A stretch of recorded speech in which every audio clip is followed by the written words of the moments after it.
Britain declared war on Germany on August the 4th, 1914. In the first few weeks of the conflict, German forces quickly advanced through Belgium and France, wiping out large sections of the British army.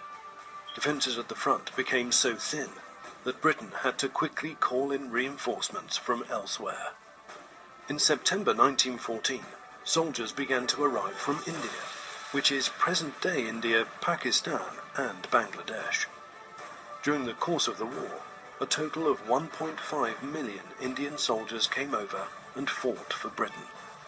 Amongst these 1.5 million brave soldiers, there were over 400,000 Muslim soldiers, and at least 89,000 of these Muslims were recorded as having given their lives for Britain.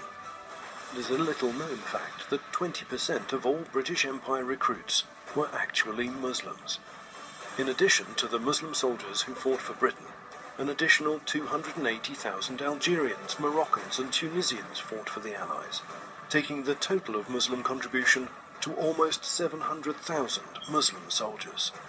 According to military historian Gordon Corrigan, if the Indian Army hadn't arrived when it did, the Germans may well have broken through, and they may well have got to the Channel ports, and the whole history of the war may well have been very different.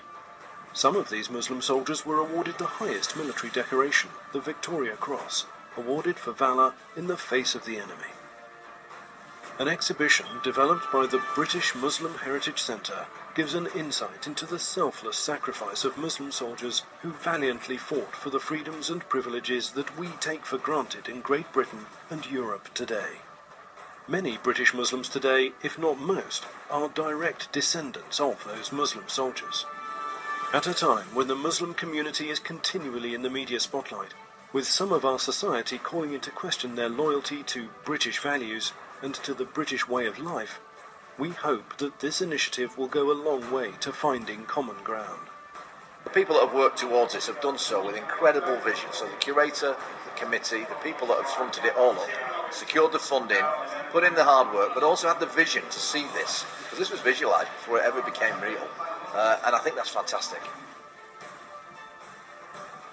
I think if people come here with their families, with their children, it will ingrain this idea in them at a young age that different groups within this country have contributed in their own way, but to a common cause. So at a familial level, essentially, if kids come here, that can increase their understanding as they grow up, and that's the kind of legacy we want to create, that people can pass this news on. I think it's a remarkable exhibition, but I think it's an exceptionally important exhibition.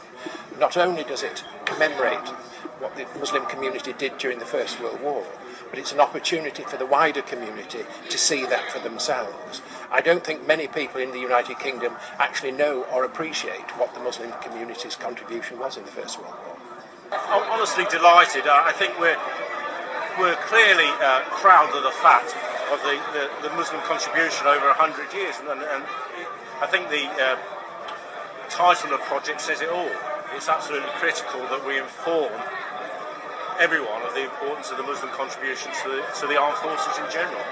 These are the stories of the forgotten peoples, and people like Khuda Khan, who had a Victoria Cross 100 years back, and there are many other remarkable stories.